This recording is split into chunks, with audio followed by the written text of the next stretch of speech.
তোমাকে জিজ্ঞেস করা হয় ট্রান্সফরমারের কনজারভেটর কি, এর কাজ কি, তার উত্তরে তুমি কি বলবে? তো প্রথমে কনজারভেটর হচ্ছে গিয়ে যে ট্রান্সফরমারের এমন একটা স্পেস বা জায়গা বা একটা পার্ট বলতে পারি যেখানে ট্রান্সফরমারের তেলের রিজার্ভার হিসাবে কাজ করে। ক্লিয়ার? ট্রান্সফরমারের তেলের রিজার্ভার আমরা বলতে পারি কনজারভেটর ট্যাঙ্কে। এর কনজারভেটর ট্যাঙ্কের কাজ কি? প্রথম কাজ হচ্ছে তেলের আয়তনের পরিবর্তন সামঞ্জস্য রক্ষা করা। ট্রান্সফরমারের তেল যখন গরম হয়, গরম হলে আয়তনে বাড়ে। এই তেল বাড়া কমার জন্য অতিরিক্ত জায়গা দরকার, বেড়ে গেলে অতিরিক্ত জায়গা দরকার। সেই অতিরিক্ত জায়গাটা কনজারভেটর অতিরিক্ত জায়গা হিসাবে কাজ করে। 2 নম্বর হচ্ছে মেন ট্যাঙ্কের চাপ নিয়ন্ত্রণ করা। মেন ট্যাঙ্কের মধ্যে তেল যখন গরম হয়, ওয়াইন্ডিংয়ের টেম্পারেচারের জন্য যখন তেলের টেম্পারেচার গেইন হয়, তেলের টেম্পারেচার বাড়তে থাকে, তেল প্রসারিত হতে থাকে, তখন মেন ট্যাঙ্কের মধ্যে একটা প্রেসার ক্রিয়েট হয়। সেই প্রেসারটাকে রিডিউস করার জন্যে ওই যে তেলটা প্রসারিত হলো, সেই প্রসারিত অবস্থায় ওই প্রসারিত তেলটা কনজারভেটর ট্যাঙ্কে গিয়ে জমা হয়। এটা হলো চাপ নিয়ন্ত্রণ। 3 নম্বর কাজ হচ্ছে বাইরের বাতাসের সাথে সরাসরি যে সংস্পর্শ সেটাকে রক্ষা করা। কীরকমভাবে? কনজারভেটর ট্যাঙ্কের সাথে একটা ব্রিদার লাগানো থাকে, সেই ব্রিদারে আমাদের সিলিকা জেল লাগানো থাকে যেটা ময়েশ্চার অ্যাবজর্বেন্ট হিসাবে কাজ করে। তেল যখন বাড়ে, ভিতরে তেল যখন বাড়ার পরে আয়তন বাড়তে থাকে, তার মধ্যে কিছু গ্যাস ক্রিয়েট হয়। সেই গ্যাস ব্রিদারের মধ্যে দিয়ে বাইরে বেরিয়ে আসে। তাহলে অতিরিক্ত যে জায়গা লাগছে সেই জায়গাটা কনজারভেটর দিয়ে দিচ্ছে।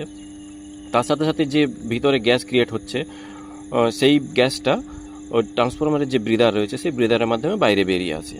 আর যখন তেল ঠান্ডা হয়ে যায়, সংকুচিত হয়, তখন কনজারভেটর তেলের আয়তন কমতে থাকে। তখন আয়তন যখন কমতে থাকে তখন ফাঁকা জায়গাটা বাড়তে থাকে। ফাঁকা জায়গাটা কী দিয়ে ফিল হবে না, বাইরের এনভায়রনমেন্টের যে বাতাস আছে সেই বাতাস ওই ব্রিদারের মধ্যে দিয়ে ভিতরে ঢুকবে।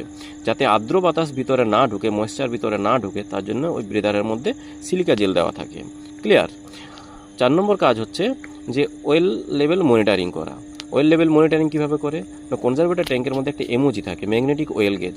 সেটা ট্রান্সফরমারে কতটা তেল রয়েছে সেটা আমরা বাইরে থেকে মনিটরিং করতে পারি, যে এই মুহূর্তে ট্রান্সফরমার মধ্যে কতটা তেল রয়েছে, তেলের লেভেল বাড়ছে না কমছে, সেটা আমরা মনিটরিং করতে পারি। তাহলে এক কথায় কী বলা যায় যে ট্রান্সফরমারের যে কনজারভেটর ট্যাঙ্ক রয়েছে সেটা প্রথমত কনজারভেটর ট্যাঙ্কটা আমাদের তেলের রিজার্ভার হিসাবে কাজ করছে।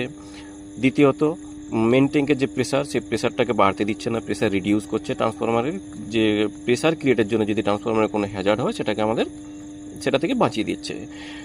নেক্সট হচ্ছে যে বাতাসের সাথে যাতে সরাসরি সংস্পর্শ না হয় ট্রান্সফরমার তেলের, সেই জন্যে কনজারভেটর ট্যাঙ্কের সাথে যে ব্রিদার লাগানো আছে সেই ব্রিদার দিয়ে আমাদের ভিতরের যে গ্যাসটা তৈরি হচ্ছে সেই গ্যাসটা বাইরে আসে, এবং যখন ট্রান্সফরমারের তেল সংকুচিত হয়, আয়তনটা যখন কমে যায়, ভিতরে ফাঁকা জায়গার পরিমাণ বাড়ে, তখন সেই ফাঁকা জায়গাটা যাতে গ্যাস বাইরের এনভায়রনমেন্টের বাতাস দিয়ে ফিলিং হয়, এবং সেই বাতাসটা যাতে ড্রাই এয়ার হয়, সেটার জন্য সিলিকা জেল দিয়ে ব্রিদারের মধ্যে দিয়ে আমাদের কনজারভেটর ট্যাঙ্কে যায়।